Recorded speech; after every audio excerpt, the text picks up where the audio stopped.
Olá, queridos, graça e paz, tudo bem? Como é que vocês estão? Então, conforme prometido, vou falar um pouquinho sobre Romanos 12, aqui que fala sobre a transformação da nossa mente. Romanos 12, versículo 1, diz assim: Portanto, irmãos, rogo pelas misericórdias de Deus que se ofereçam em sacrifício vivo, santo e agradável a Deus. Este é o culto racional de vocês. Não se amoldem ao padrão deste mundo, mas transformem-se pela renovação de sua mente, para que sejam capazes de experimentar e comprovar a boa, agradável e perfeita vontade de Deus. Sabe, queridos, nós vemos aqui como se o Senhor estivesse estabelecendo uma escada para nós. E lá no topo dessa escada, o Senhor está falando: olha, aqui no topo, a minha vontade, que é boa, perfeita e agradável, vocês vão experimentá-la. Mas para chegar aqui no topo, Deus estabelece padrões. O primeiro padrão que Deus estabelece é assim, ó: irmãos, eu rogo pela misericórdia de Deus. Então, a primeira coisa que o apóstolo Paulo está falando aqui, irmãos, não tentem viver uma vida segundo os seus esforços. Não tente viver uma vida segundo a sua força, segundo o seu conhecimento. Não, viva primeiramente pelas misericórdias de Deus. Quando, irmãos, nós reconhecemos que as misericórdias de Deus são as causas, são as causas, não lembro bem que é o versículo, de não sermos consumidos, porque ela se renova a cada manhã e nós conseguimos viver por essa misericórdia a nossa vida totalmente diferente. Né? Quando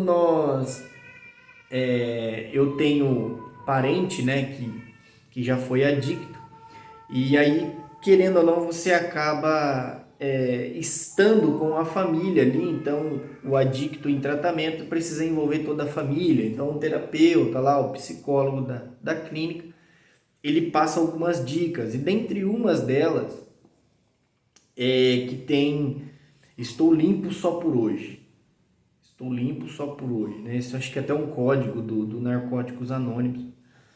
E quando nós olhamos para Deus e reconhecemos que a misericórdia dele se renova todos os dias, e nós logo pela manhã falamos assim: Deus, eu não quero gastar a sua misericórdia sobre a minha vida, então eu quero ficar limpo só por hoje. Sabe, queridos, por que muitas pessoas se frustram na vida cristã? Porque elas começam a contabilizar aquilo que elas fazem para Deus ou aquilo que elas fazem contra Deus. E quando elas estão contabilizando, começam algumas coisas. Primeiro, se eu contabilizo o excesso de pecado que eu tenho, eu estou tirando as misericórdias de Deus sobre a minha vida. E se eu contabilizo a quantidade de vida e injustiça que eu ando para com Deus, eu estou querendo firmar a minha justiça nos meus próprios méritos.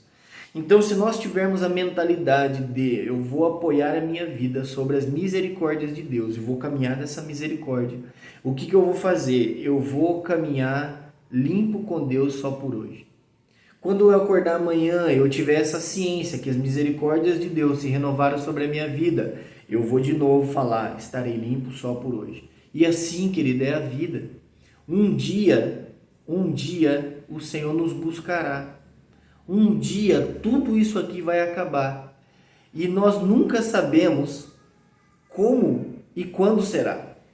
Então o que nós precisamos ter na nossa mente é: eu preciso estar conectado com Deus hoje. Então o apóstolo aqui ele começa: rogo-vos, pois, irmãos, pelas misericórdias de Deus, que ofereçam o seu corpo como sacrifício vivo.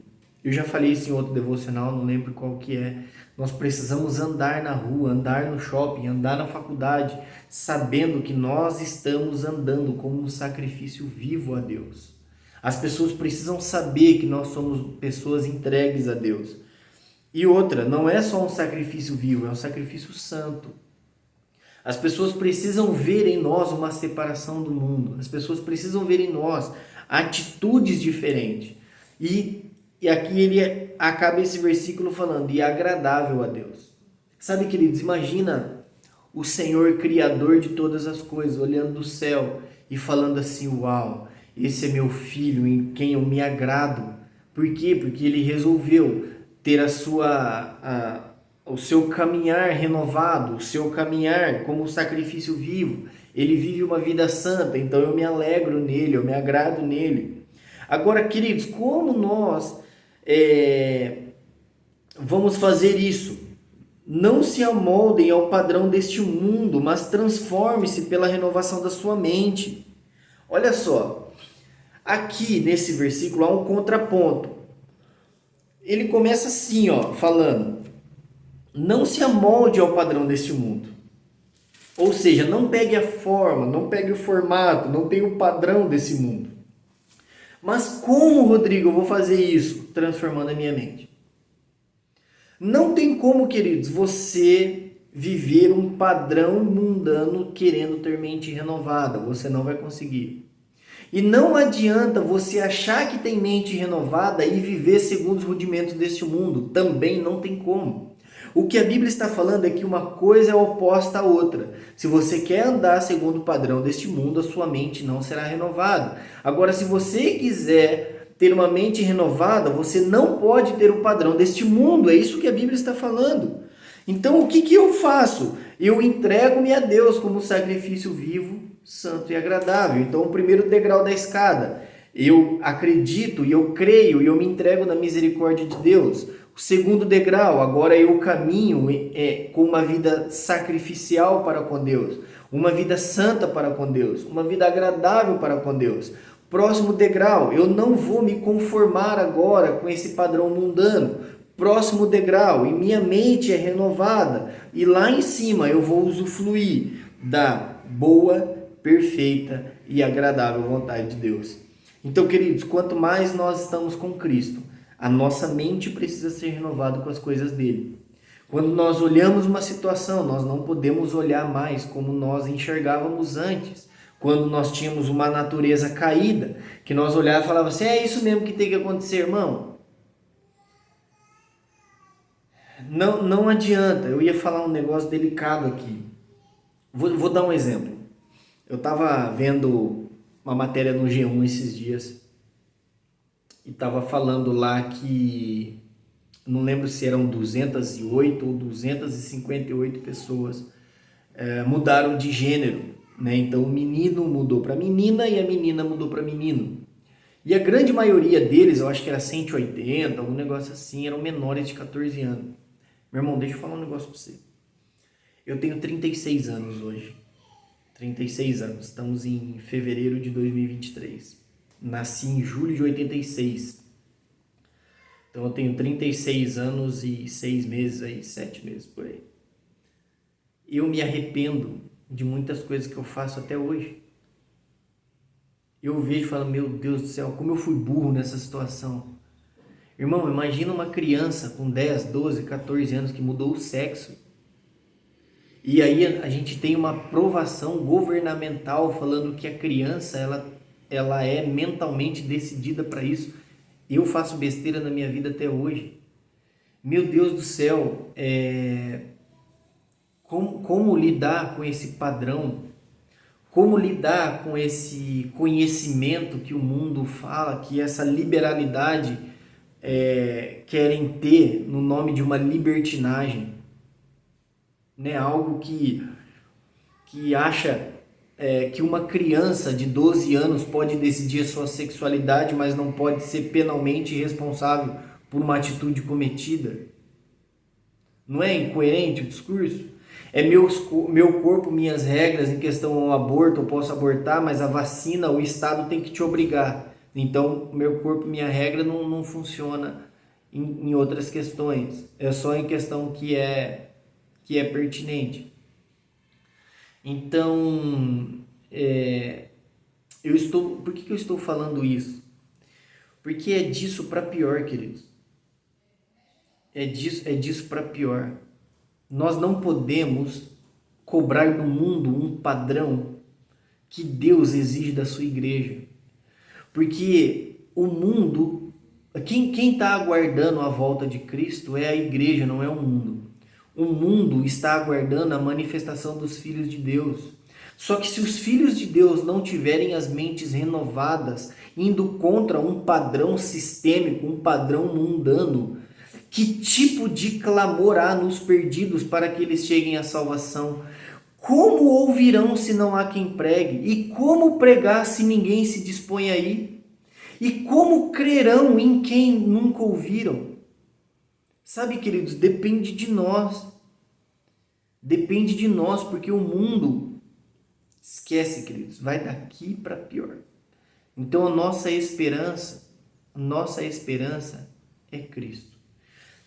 Eu quero acabar, eu sei que está cumprido, mas vamos lá, só para a gente fechar esse assunto.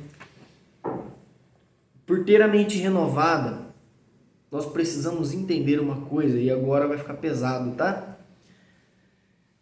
Para aqueles que desejam a santidade, todo o peso bíblico de correção, para aqueles que desejam santidade, todo o peso bíblico de correção, ele nos aproxima de Deus, porque a gente entende que o Pai, ele exorta aquele que ama. Mas aquele que quer viver uma vida no pecado, qualquer palavra de confronto é o suficiente para mimimi e para reclamação, falar, fulano quer falar demais. Mas se você tiver alguma reclamação agora do que eu vou falar, questione quem inspirou a Bíblia, tá bom? Questione a Deus. Gálatas, capítulo 5, versículo 19, diz assim: ora, as obras da carne são manifestas. Então, as obras da carne, elas são manifestas em nome de Jesus, que não seja em nós, mas são manifestadas na natureza humana. Imoralidade sexual, impureza, libertinagem, idolatria, feitiçaria, ódio, discórdia, ciúmes, ira, egoísmo, dissensões, que são brigas ali, facções, invejas, embriaguez, orgias e coisas semelhantes. Eu vos advirto como antes já os adverti. Aqueles que praticam essas coisas não herdarão o reino de Deus. Querido, se nós precisamos ter a mente renovada para estar lá com Cristo, se nós temos que ter a nossa mente renovada, as obras da carne não podem estar latentes no nosso corpo. Nós não podemos ter imoralidade sexual no nosso meio. Então você, jovem, que namora, você não pode transar com a sua namorada, com a sua noiva. Você não pode ter um segundo relacionamento. Você que é casado, adultério, está fora da lista. A Bíblia fala que aqueles que fazem isso não herdarão o reino dos céus. Embriaguez, querido, também não. Fofoca, também não. Querido, o nosso desejo tem que ser pela santidade de Deus.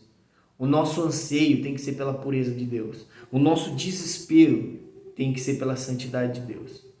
Tá bom, queridos? Nós podemos voltar algum dia nesse assunto, comentar um pouquinho mais detalhado. Que Deus te abençoe. Tenha um excelente final de semana em nome de Jesus.